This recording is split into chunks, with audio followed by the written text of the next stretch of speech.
જૂનાગઢમાં ભરી સભામાં ગોપાલ ઇટાલિયા પર જૂતું ફેંકવામાં આવ્યું। હવે આ મામલે હુમલો કરનારે મોટો ખુલાસો કર્યો છે અને કહ્યું કે તેણે પૈસા લઈને બીજાના કહેવા પર જૂતું ફેંક્યું હતું। આ સિવાય તેને અહીં જૂતું ફેંકવા માટે દારૂ પીવડાવવામાં આવ્યો હતો। નમસ્કાર, તમે જોઈ રહ્યા છો ચક્રવાત ન્યૂઝ। હું છું આપની સાથે હેમલ। અહીં જુઓ જૂતું ફેંકનારે નામ જોગ શું ખુલાસા કર્યા। ચક્રવાત ન્યૂઝ। વંડુરી રામજીભાઈ ભકાભાઈ એનો છોકરો મિત ને બીજા એક ભાઈ હતા, એનું નામ છે ભરતભાઈ ને એક બીજા ભાઈ બીજા વ્યક્તિ હતા કે હું સાહેબ છે ને મિનિસ્ટર છે કે તમારે આ કે કામ કરવાનું છે ભાઈ કે તમારે કે એને જૂતું મારવાનું છે કે આવું કામ કરવાનું છે, તમને પૈસા મળશે આ રીતના કચ્ચા મળે પણ કે હું તમને અડધા કરાવી દઈ એમ કંઈક કહેતા હતા। એ રીતના મને આ રીતના ઓફર ફેંકીને મને કરાવ્યું આગળ। પૂરા નામ બોલ બધાને।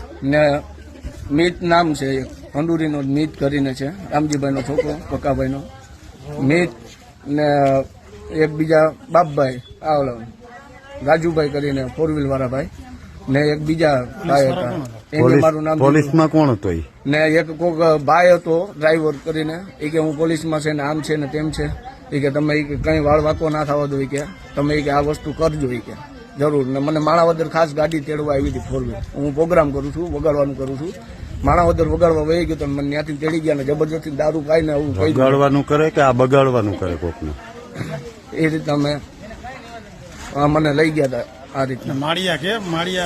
માળિયા મને રાતે પોલીસ સ્ટેશને લઈ ગયા હતા, એ લોકો મને તેડવા આવ્યા। ગોપાલભાઈ માથે માળિયા ગોપાલભાઈ માથે મેં ચંપલનો ઘા કર્યો જૂતાનો, એ બધું મને કરાવનારા આ બધા નામ દીધા એ પોતે છે મિતભાઈ કરીને। પીધો તો કેટલો તને પાયો તો કેટલો? મને ઓલું અડધું ચપલું દીધું હતું, મને કે આ પી જાવ કે ને પછી કે હાલો તમે કે ધરાડ બેહાડી દીધો મને પીવડાવીને ને આ રીતના મને કામ કરાવ્યું હોય।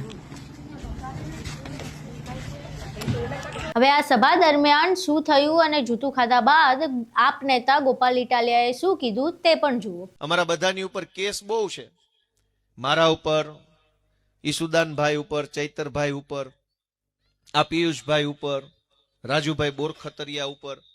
બાપુ આવ્યા છે એટલે બાપુ હાફદાર રહેજો, આ તો કેસ કબાડા વાળી પાર્ટી છે, આ તો કેસ કબાડા વાળી પાર્ટી છે। એટલે મારી નમ્ર વિનંતી છે કે આમાં અને આ બધા જમાદારો ઉભા છે, કાલ ઉપરથી કોકનો ફોન આવશે કે અમને ઉપરથી છે ભાઈ, પણ મને એક ઈ નથી સમજાતું।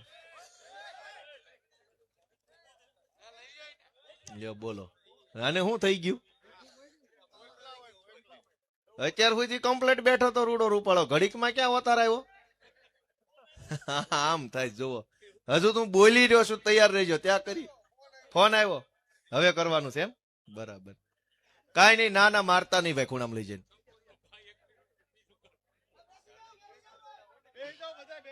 બે જાવ, આવું તો બધું દરેક સભામાં હાલે છે। બોલો લ્યો, ફેલ ગયું, નબળો માણા મોકલ્યો, આવાને હું મોકલવાના હોય?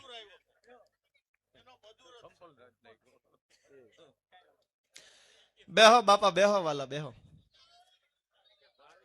આ હારું હું જ્યારથી ચૂંટણી જીત્યો ને ત્યારથી આવું હાલે છે, જે ગામમાં સભામાં જાવ ને એક આવો બેઠો હોય। મને એ નથી સમજાતું કે ભાઈ અમે હું એવું ખોટું કામ કરી નાખ્યું છે કે તમે અમારી સભામાં આ ધંધા કરો છો?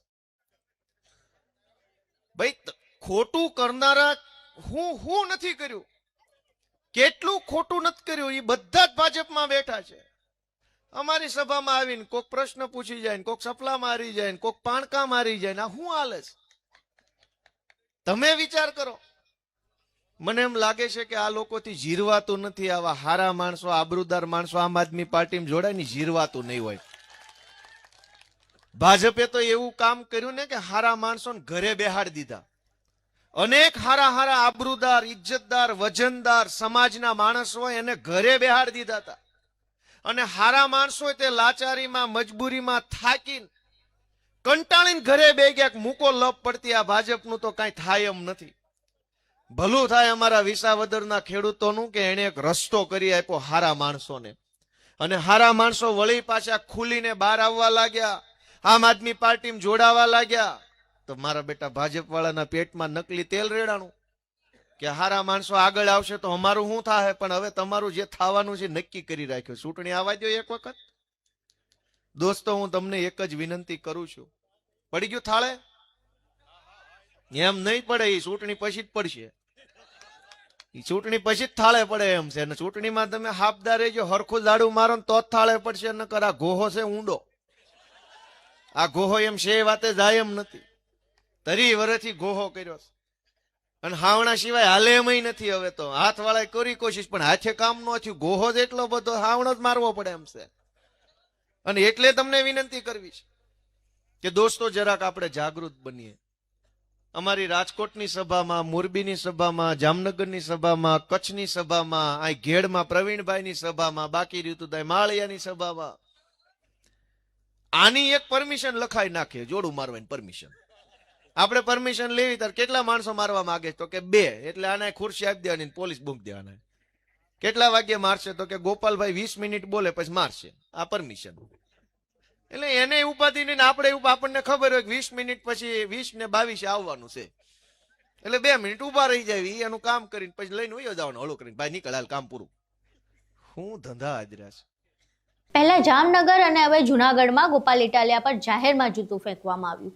હવે જૂતું ફેંકાવવા માટે પૈસા આપનારા શખ્સ કોણ છે અને તેમણે શા માટે ઇટાલિયા પર જૂતું ફેંકાવવું હતું? એવું તો શું કારણ હતું કે માણસ ભાડે રાખી ઇટાલિયા પર જાહેરમાં જૂતું ફેંકાવવામાં આવ્યું? આ તમામ સવાલોના જવાબ તો હજુ સામે આવ્યા નથી, પરંતુ આ મામલે હજુ બીજા શું રાજકીય ધમાસાણ થાય છે તે જોવું રહ્યું.